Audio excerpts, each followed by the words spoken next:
Hello guys, welcome to Sumanth talks. అయితే game changer cinema అయితే వస్తుంది. దానికి సంబంధించి సాంగ్స్, టీజరు చాలా పెద్ద హిట్ అయ్యాయి అనమాట.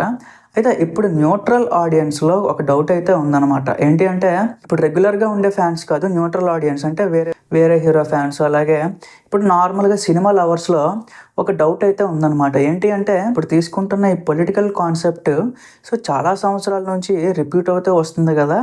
ఈ సినిమాలో ఫ్రెష్ ఉంటదా? ఉండదా? అని చెప్పి ఒక డౌట్ అయితే ఉందనమాట.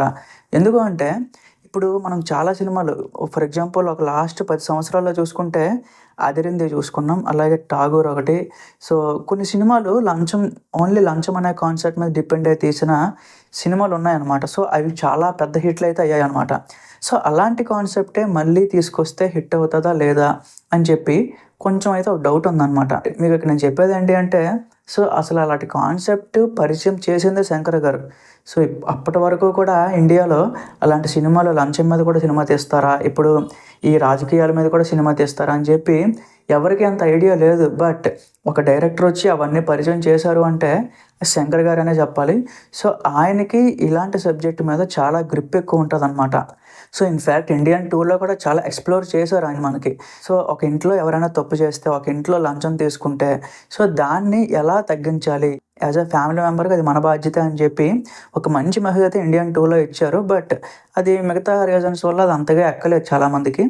It's okay. But coming to the game చేంజర్‌లో లంచం అనే కాన్సెప్ట్ కొంచెం తక్కువ ఉంటదనమాట. మిగతా కాన్సెప్ట్ అంటే విలన్‌కి, హీరో మధ్యన బ్యాక్ స్టోరీ ఏంటి? అలాగే వాళ్ళిద్దరి మధ్యన వచ్చే కాన్‌ఫ్లిక్ట్ ఏంటి?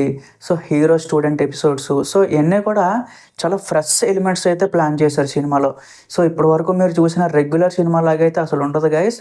కంప్లీట్‌గా న్యూ స్కేల్‌లో న్యూ స్క్రీన్ ప్లే అంతా కూడా ఫెంటాస్టిక్‌గా ఉండబోతుందనమాట.